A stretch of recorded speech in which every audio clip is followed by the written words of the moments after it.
উত্তল গড়াই নদী এখন ঝিমিয়ে পড়েছে, তলিয়েতে চলে গেছে তার সর্বশেষ পানির রাশি। পরন্তু বিকেলের শীতের এই মুহূর্তে আপনাদেরকে আমরা স্বাগত জানিয়েছি আরিফ ভাইয়ের সেই স্পেশাল ঝালমুড়ি খাওয়ানোর জন্য আমরা সেখানে এসেছি। আরিফ ভাই ইনি হচ্ছে সেই আরিফ ভাই যিনি স্পেশাল ঝালমুড়ি বিক্রি করার তিনি আছেন এক্সপার্ট, এবং তিনার বিশেষ রেসিপির মাধ্যমে তিনি স্পেশাল ঝালমুড়ি আমাদেরকে উপহার দেন। সেই আরিফ ভাইয়ের স্পেশাল ঝালমুড়ি আপনাদেরকে দেখানোর চেষ্টা করতেছি। এই যে ঝালমুড়ি মাখাচ্ছেন, এগুলো তার সবই স্পেশাল রেসিপি। এই যে এটা কিন্তু তার নিজস্ব বানানো রেসিপি।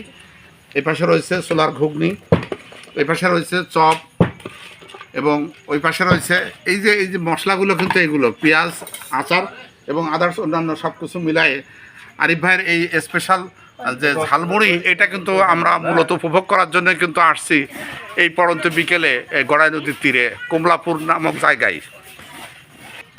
অনেকগুলো উপকরণ মিশানো হচ্ছে, সেই মিশানোর মধ্যে আপনাদেরকে দেখানোর চেষ্টা করতেছি। এগুলো কিন্তু সবে আরিফ ভাইয়ের ঝালমুড়ির এক একটা অংশ। এই চপগুলো কিন্তু কেটে দেওয়া হচ্ছে,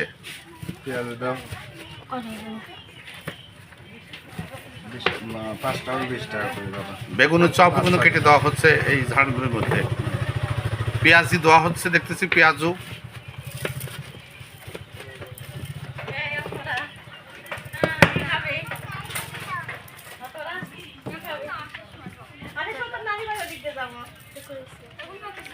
এই সব কিছু কিন্তু এখন ওই বালতিটার মধ্যে দেওয়া হলো, অর্থাৎ যেটা মিক্সার পয়েন্ট সেটার মধ্যে দেওয়া হচ্ছে। এবং সর্বশেষ কিন্তু এই যে তার নিজস্ব যে রেসিপিটা, সেটা কিন্তু এটা তার দেওয়া হচ্ছে। বেশ কিছুদিন আগে কিন্তু আপনাদেরকে আরিফ ভাইয়ের এই স্পেশাল ঝালমুড়ি কিন্তু আপনাদেরকে খাওয়াইছিলাম এবং আপনাদের মাঝে এই বিষয়টা তুলে ধরেছিলাম।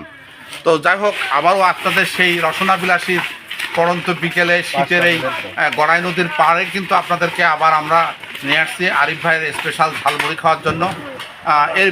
আপনাদের এই ঝালমুড়ির বিশেষত্ব কী ভাইজান?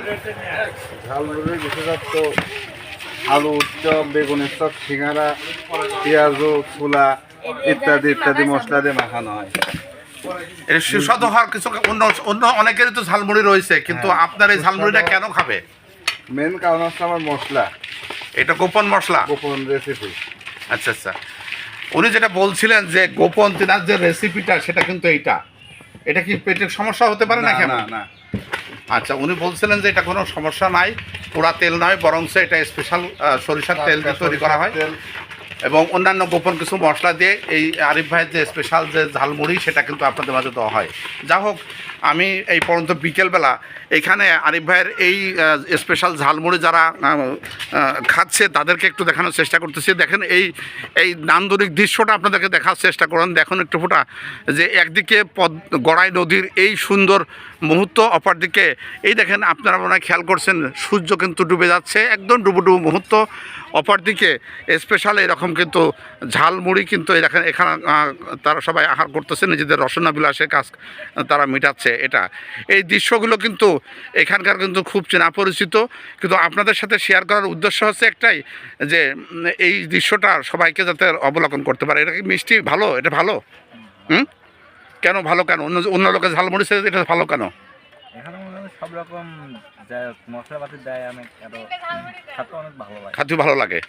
সব রকমের মশলা এবং গোপন রেসিপির কারণেই কিন্তু এটা ভালো লাগে বলে জানালেন এই যিনি এখানে এই ঝালমুড়ির যে আরিফের ঝালমুড়ি যে রেসিপিটা তৈরি করেছেন সেটা খাবার জন্য, এবং অনেকে কিন্তু এই রেসিপিটা খাওয়ার জন্য কিন্তু লাইন ধরেছে। যা হোক, আমরাও কিন্তু সেই রেসিপি খাওয়ার জন্য চলে এসেছি এবং আমাদের জন্য বানানো হয়ে গেছে কিন্তু আরিফের ঝালমুড়ি।